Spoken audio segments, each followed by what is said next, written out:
Selamat sejahtera diucapkan kepada para hadirin, ahli-ahli panel dan rakan-rakan sekalian. Terima kasih dan syukurlah dapat kita bersama petuah kali ini di dalam satu forum bagi membincangkan berkenaan cara-cara untuk memupuk semangat patriotik. Pada hari yang mulia ini, izinkan saya memperkenalkan diri dan ahli-ahli panel saya.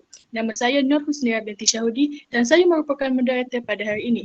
Dan seterusnya ahli panel pertama iaitu Siti Nozulaika binti Kamaruzaman dan ahli panel kedua iaitu Natia anak perempuan ke-7.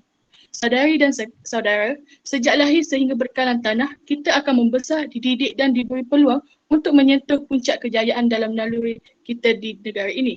Namun, adakah masyarakat Malaysia menghargai tanah air? Seperti yang kita tahu, akhir-akhir ini semangat patriotik semakin luntur dalam kalangan masyarakat. Persoalannya, apakah cara-cara untuk kita memupuk semangat patriotik? Ahli panel pertama, apakah pendapat anda tentang cara-cara memupuk semangat patriotik? Terima kasih moderator atas soalan yang diajukan. Salam sejahtera saya ucapkan kepada semua. Pada pendapat saya, ibu bapa memainkan peranan penting dalam memupuk semangat patriotik pada jiwa sanubari anak-anak mereka. Ini kerana anak-anak yang masih belum matang untuk berfikir akan sentiasa mencontohi tingkah laku ibu bapa mereka ibarat kata pepatah bapa borik anak rintik. Kanak-kanak akan ingat pada pengajaran yang mereka lihat dan sering mendengar kata-kata ibu bapa mereka. Sikap yang diamalkan semasa kecil biasanya akan kekal hingga mereka dewasa. Contohnya, ibu bapa harus melibatkan diri bersama anak-anak dalam mengibarkan jalur gemilang ketika sambutan Hari Kemerdekaan Negara dan melawat bersama-sama anak-anak ke tempat-tempat bersejarah tanah air semasa cuti sekolah.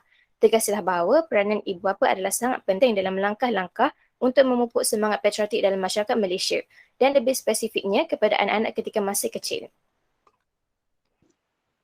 Terima kasih kepada ahli panel pertama atas lontaran idea yang cukup bagus tadi. Berdasarkan penerangan tadi, ibu bapa merupakan individu yang signifikan bagi memupuk semangat patriotik kepada pemuda harapan bangsa pemudi tian negara. Ahli panel kedua, bolehkah anda memberi persepsi anda? Terima kasih moderator. Pada persepsi saya, semangat patriotik haruslah dipupuk sejak dari awal umur lagi seperti di bangku sekolah. Hal ini membolehkan semangat patriotik hidup sebati dalam diri pelajar seperti kata pepatah Melayu, melentur buluh biarlah dari rebungnya. Pengaruh guru di sekolah juga adalah penting dan berperanan dalam usaha menyemai semangat patriotik dalam jiwa anak-anak murid mereka semenjak mereka masih kecil. Hal ini disebabkan para guru yang mengajar di sekolah boleh menekankan sifat-sifat patriotik di dalam kelas. Mereka perlu mendorong kanak-kanak untuk melahirkan perasaan bangga dan syukur terhadap negara serta cinta akan tanah air. Contohnya, pihak sekolah boleh mengadakan program seperti sambutan Hari Kemerdekaan peringkat sekolah, nyanyian lagu negaraku ketika perhimpunan dan lain-lain lagi. Guru-guru juga boleh menerapkan semangat patriotik semasa mengajar dalam subjek sejarah dan bahasa Melayu melalui penerapan unsur-unsur patriotik melalui medium bahasa kebangsaan. Sekiranya semangat patriotik dapat dipupuk sejak kecil, sudah pasti semangat itu akan terus diamalkan dan dikekalkan sehingga dewasa. Dalam pada itu, amalan sebegini penting kerana kita dapat melahirkan masyarakat yang sentiasa cinta pada negara dan tidak akan melakukan perkara-perkara yang boleh mencemarkan nama baik negara.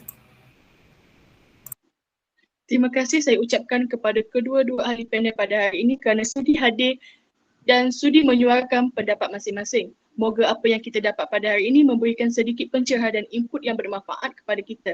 Nampaknya masa amat menceburi kita, jadi sedikit rumusan yang dapat kita buat pada hari ini.